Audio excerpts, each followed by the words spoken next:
Bonjour à tous, j'espère que ça va. Ça fait longtemps déjà que j'ai pas fait une vidéo comme ça face cam. Récemment, je vous ai publié des petites vidéos plutôt randonnées, voyage, un peu immersif. J'espère que ça vous plaît aussi. Moi, c'est un format que j'adore faire. Mais là, il y a 2 jours, en fait, j'ai shooté un ami avec une vieille Yamaha, une vieille motocross vraiment vintage, et j'ai voulu m'entraîner à faire un petit peu de portrait avec la Yamaha. Et mon pote bien sûr dessus. Et ça m'a donné une petite idée de tuto parce qu'on voit pas mal de gens sur Insta qui mettent des photos en portrait qui sont vraiment très vintage et tout, et ça fait vraiment classe. Et moi qui n'ai pas du tout l'habitude de travailler le portrait et de faire la post-production de ce style-là, je me suis dit que ça pourrait être intéressant de me donner un petit défi, de changer un petit peu de la photo de paysage. Alors là j'ai ma lampe, parce que j'ai vraiment aucun budget pour faire ces vidéos YouTube, donc en gros là, la lampe qui m'éclate la tête, c'est ma frontale de randonnée, et elle est très forte, ça fait mal aux yeux. Bon, ouais, ça c'est un petit détail, c'est cadeau, c'est pour vous. On va pas trop parler, on va s'y mettre, je vais vous montrer la photo en question, j'en ai une qui ressort du lot, j'ai pris environ 230 photos, et il y en a une qui m'intéresse bien, elle est un petit peu en contre-jour. Je vous montre tout ça tout de suite. De toute façon, on va passer sur Photoshop. D'ailleurs, pour ceux qui utilisent Lightroom, vous inquiétez pas, maintenant j'ai un nouveau Photoshop. Et la disposition des outils, elle est exactement comme dans Lightroom. C'est-à-dire que là, vous n'allez pas du tout être perdu. Les outils sont vraiment rangés comme dans Lightroom, à la même place, même disposition, donc ça devrait vous faciliter la tâche. Alors, nous voilà sur Photoshop. Voici la photo en question avec la vieille moto, le magnifique contre-jour et le magnifique modèle qui est Ludovic, un ami. Voilà, c'était très sympa à faire en tout cas. Moi je me suis éclaté à faire ces portraits. Mais on va passer sur le vif du sujet, si j'arrive à parler. Ouh, on voit que ça fait longtemps que j'ai pas fait de tuto quand même, hein. C'est-à-dire qu'on va modifier cette photo, qui est déjà un petit peu vintage, je le trouve déjà dans sa prise de vue. Et on va la rendre encore plus vintage pour Instagram. Donc, pour commencer, toujours un petit peu plus de contraste. On va mettre même 50% de contraste pour un petit peu pallier l'effet du contre-jour. On va enlever un petit peu de ton clair, mais légèrement, parce que j'ai envie de garder quand même cet aspect contre-jour. On va augmenter les tons foncés pour faire ressortir du détail. Les blancs, on va les laisser tels quels, on va peut-être même les baisser un petit peu. D'ailleurs, j'ai une question pour savoir qu'est-ce que c'était que l'histogramme sur un de mes derniers tutos. C'est cette petite partie-là, en fait. Les noirs, on va les baisser un petit peu beaucoup, jusqu'à temps que, voilà, l'avertissement ici des noirs s'enclenche. Mais pas tout à fait au blanc comme ça, parce que sinon, ce serait vraiment trop noir. On veut juste avoir un petit peu plus de détails. Comme ceci, ça me paraît pas mal. Déjà, on a... Par rapport à la photo d'origine, on a déjà beaucoup plus de cachet, ça rend beaucoup mieux. On va mettre un petit peu plus de clarté, mais pas trop, je le dis toujours, il faut pas trop en abuser de la clarté parce que sinon après ça rend des photos pas du tout naturelles, ça fait HDR, c'est pas beau du tout. Moi je mets maximum 20% de clarté, là on va mettre 15, ça me paraît pas mal, ça fait ressortir les détails de la chemise. C'est cohérent, c'est bien. On va enlever un petit peu de vibrance. On va enlever 18%, et bien en revanche on va augmenter la saturation. Déjà la photo est pas mal en soi comme ça. Je pense pas que je vais retoucher à la température. Si on peut mettre légèrement plus, ouais, un petit peu plus jaune pour faire coucher de soleil, voilà, c'est très bien comme ça. D'ailleurs là je vois que j'ai un vieux reflet vert là qui est pas très beau, il va falloir corriger ça après. Peut-être sur Photoshop ou en modifiant la couleur, on va voir par la suite comment ça peut donner. Là, on va passer sur la partie la plus importante qui est la courbe d'exposition. J'ai déjà fait un tuto dessus. Si j'y pense, je vous mettrai le lien en description pour vraiment comprendre la courbe dans toute sa globalité.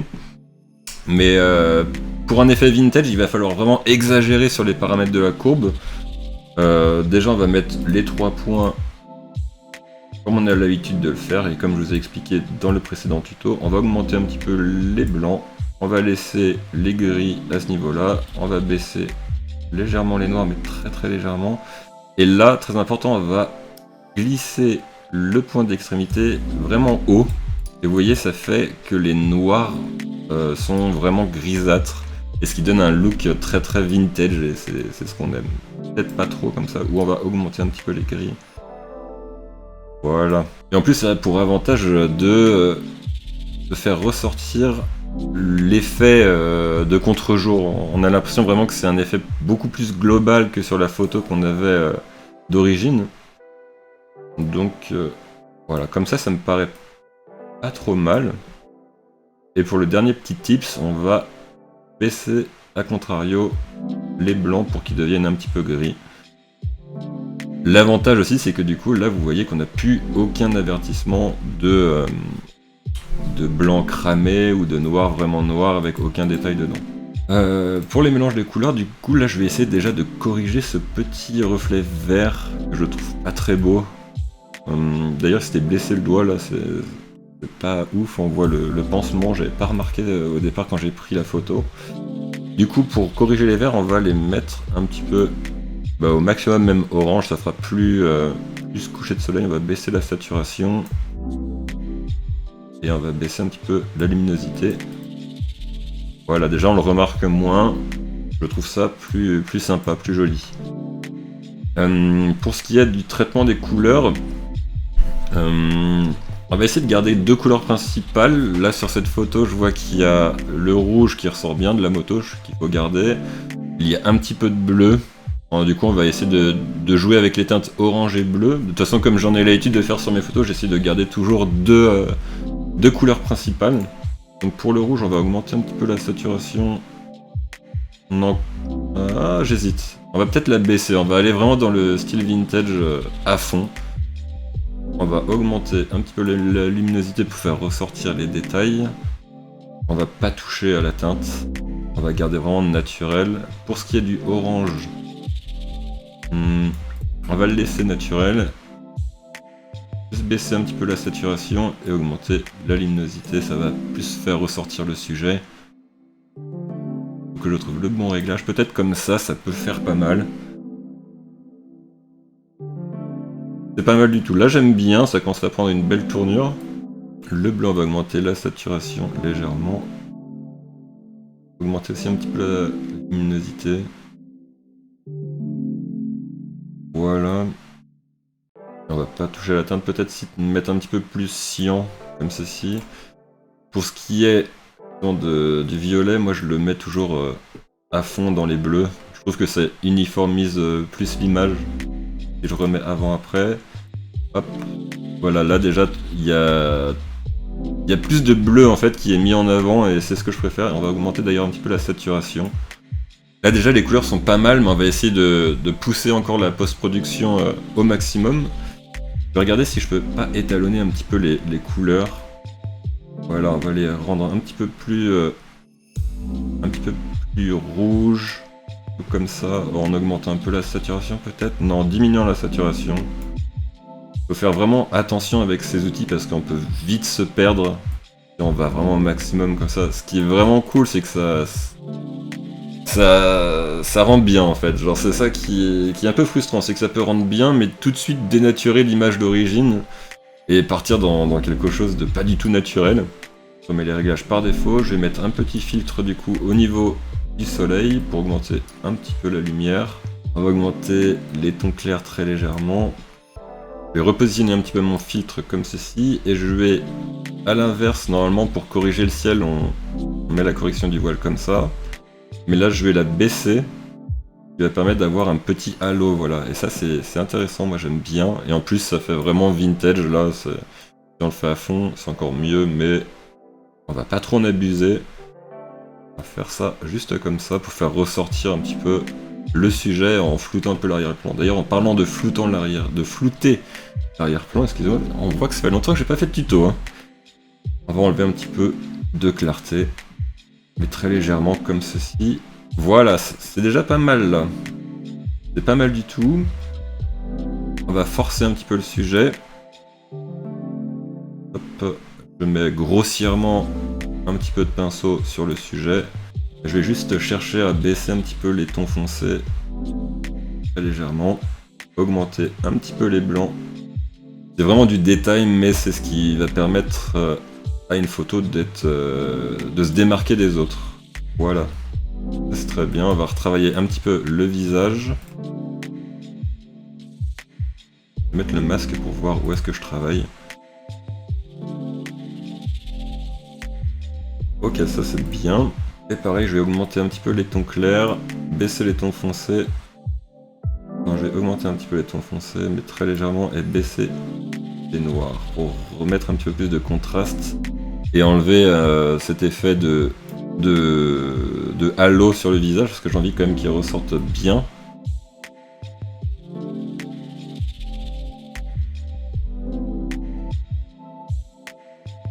Un peu plus de blanc.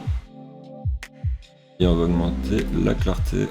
Et pour finaliser tout ça, maintenant ce qu'on pourrait faire, c'est travailler sur les couleurs de la courbe d'exposition. Je le répète encore, mais j'ai fait un tuto là-dessus, un tuto rapide. Là, je vais vous montrer un petit peu les réglages que j'utilise rapidement pour mon profil de couleur de photo Instagram. Donc généralement, ce que je fais, c'est que je mets un point au niveau des blancs que je vais baisser légèrement pour avoir un côté un petit peu cyan, mais il faut vraiment y aller tout doucement. J'augmente ce point-là pour le remonter un petit peu. Mais si vous remontez trop, regardez, voilà, ça fait vraiment très chargé, très rouge. Il faut vraiment y aller tout doucement avec cet outil-là pour avoir un côté bien naturel. Et une fois que vous avez trouvé de toute façon votre profil de couleur, vous pouvez l'enregistrer et le réutiliser partout. Et c'est ça qui est génial. Alors pour les bleus, on va baisser un petit peu dans ce côté-là. Un petit peu ici. Et on va augmenter les bleus. Là c'est pas mal. Je teste, hein, je fais des petits tests, parce que peut-être que comme ça c'est encore mieux. Et je rabaisse un petit peu ça. Non, je vais le remonter pour le coller presque à l'extrémité. Ok, là on est bien. Franchement là ça rend pas mal. Les noirs sont un petit peu orange, rouge, avec un petit peu de bleu du coup, parce que ça c'est ce qui va travailler le fond. Et écoutez, là déjà j'ai un résultat qui me satisfait, qui est pas mal. On va essayer de rendre encore cette photo plus intéressante et faut pas oublier que le but aussi ça va être d'avoir un look vraiment vintage, déjà là ce qui est en train de bien prendre forme. Là j'ai envie d'avoir un côté un peu plus lisse là sur cette image, elle est un petit peu brouillon, du coup je vais mettre un autre filtre gradué, je remets les réglages par défaut. Je connais pas encore le raccourci pour mettre les réglages comme ça par défaut direct, il faudrait que je regarde un tuto justement, il faudrait que je regarde un petit tuto sur YouTube. Je vais augmenter les tons foncés, ce qui va un petit peu le fondre dans le ciel. Je vais enlever de la clarté. Je vais enlever toute la clarté comme ça. Même peut-être un petit peu de texture pour rendre un petit peu flou. Et pareil, un petit peu de correction du voile inversé. Mais pas trop. Ok, là on est bien. Là on est bien, je sais pas si je peux faire un petit avant-après. Voilà, ça c'était avant la photo d'origine. Et là on en est là. Qui est déjà vraiment intéressant, et ce qui est convenable. En vrai là j'ai pas grand chose à faire de plus. Mis à part peut-être mettre un autre filtre gradué comme ça. Hop. Mais beaucoup moins exagéré, juste on va augmenter les noirs. Hop. Il va nous rendre un petit peu d'éclaircissement là sur l'arrière-plan.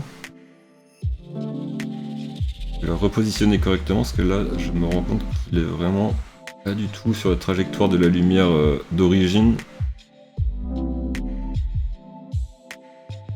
Ok, c'est bon, là on est bien. Là on est bien. Pour ce qui est des effets, j'utilise jamais moi le vignettage et tout. Mais là c'est vrai que ça peut être intéressant de mettre un petit peu de vignettage, mais très légèrement vu que c'est une photo qu'on veut avoir un style final vintage. Souvent avec les anciens objectifs vintage, il y avait toujours du vignettage sur le bord de la photo, donc autant le rappeler. Et là par contre il y a un autre effet qui pourrait être cool, c'est de rajouter du grain. Très légèrement, je vois pas trop la différence d'ailleurs, donc peut-être qu'on va le... Ah si, ici peut-être. Oui. Bon, on va mettre un petit peu, on va mettre 50%. Ça me paraît pas mal du tout. Je regarde la globalité de la photo avant de l'ouvrir sur Photoshop. Je me demande si je devrais pas baisser un petit peu la saturation quand même. Non, je vais la laisser parce que ça offre un petit peu plus de contraste aussi. Mais je vais baisser la vibrance. Voilà. Je me rends compte que là, le visage, il est quand même pas très bien éclairé.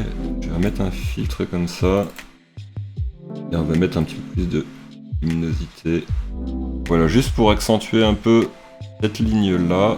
Ça se voit vraiment pas. Si j'augmente plus, voilà, ça se verra. Mais faut vraiment que ce soit un petit détail. Là, je mets à 0,5%. Vraiment, ça se voit presque pas. Mais c'est psychologique. Voilà, je sais que ce côté-là est un petit peu plus éclairé. Qui rend la photo plus intéressante. Je vais augmenter un peu la clarté générale. Je vais la mettre à 20%. On va aller maintenant dans l'onglet détail, qui est un onglet que j'utilise pas beaucoup. Je vois qu'il m'a mis automatiquement la netteté à 40%. Je vais mettre un petit peu plus. Je vais la mettre à 70% carrément. On va exagérer le truc. On va pas utiliser la réduction de bruit parce que justement c'est ce qu'on aime, on veut avoir du bruit dans l'image pour avoir vraiment ce côté ancien, un peu passé, un peu vintage avec les vieux boîtiers de l'époque. Donc c'est parti, je vais ouvrir maintenant mon image sur Photoshop. C'est pas mal du tout, hein. Franchement le résultat là je suis assez content, je trouve que ça fait bien. Je vais juste faire des petits détails pour rendre la photo un peu plus intéressante, mais je pense que vraiment là on pourrait publier une photo comme ça, c'est bien quoi, ça rentre dans le style vintage, donc c'est cool. Je vais juste rajouter un petit peu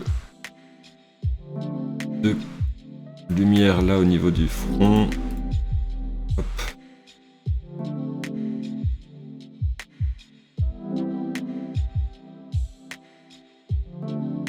Là aussi, la pommette. Donc là c'est bien, on a juste à rajouter un petit peu de piqué à l'image avec un effet que j'aime bien mettre, qui est le passe haut. Juste comme ça, on va mettre un rayon de 1, ça devrait suffire. C'est juste que si je zoome, vous voyez, ça détecte tous les petits détails de la photo. Et vous avez juste à le mettre en incrustation. Si je fais un avant-après, vous voyez les détails, comment ils ressortent bien. Et ce qui offre beaucoup plus de piqué à la photo. Ça se voit quasiment pas à l'œil nu, mais ça... Voilà, si je zoome comme ça se verra mieux. Ah, c'est sympa là. Allez, je fusionne les calques. Et voilà, ça me paraît bien, je vais l'enregistrer maintenant. Et voilà, c'est bon, on a fait notre petit post-traitement de la photo vintage, un petit peu portrait comme ça, mais pas tout à fait portrait parce qu'il y a quand même beaucoup de détails autour. Mais voilà, moi je suis très content du résultat. J'ai pas du tout l'habitude de travailler les portraits, moi je suis plus, comme vous le savez, à faire des photos dans le paysage, dans la montagne, etc. C'est plus mon train de vie. Là j'ai voulu tester une nouvelle expérience, j'espère que ça vous a plu, j'espère que vous avez été convaincus par ce post-traitement. Et voilà, si vous avez des questions, n'hésitez pas à me les mettre en commentaire. Et je vous dis à bientôt pour un nouveau tuto. Et quoique, parce qu'en fait, là je vais pas trop avoir de temps pour vous faire des tutos, parce que je vais partir en saison d'hiver à Courchevel. D'ailleurs si vous voulez passer me voir et me faire un petit bonjour, ça serait avec plaisir, il n'y a pas de souci. Du coup pendant environ 4 mois et demi, 5 mois, je vais pas être disponible sur YouTube. J'essaierai de faire quelques petits trucs, en fait je sais pas du tout comment ça se passait à l'avance, donc je peux pas trop vous en dire. Mais voilà, je sais que je suis pas très actif sur YouTube, mais en tout cas ça me fait plaisir parce que je vois que malgré ça, la chaîne elle monte petit à petit et ça, genre, je trouve ça trop cool. Vraiment merci beaucoup, c'est un énorme soutien. Pareil pour Instagram, pour les gens qui me suivent sur Instagram depuis longtemps, etc. Et même les nouveaux arrivés, c'est trop cool. Enfin, moi je trouve ça génial, je kiffe, voilà, c'est trop bien. Et voilà, bah du coup je vous dis bon courage pour tout, bonne fête au cas où, et à bientôt pour des nouveaux tutos. Ciao.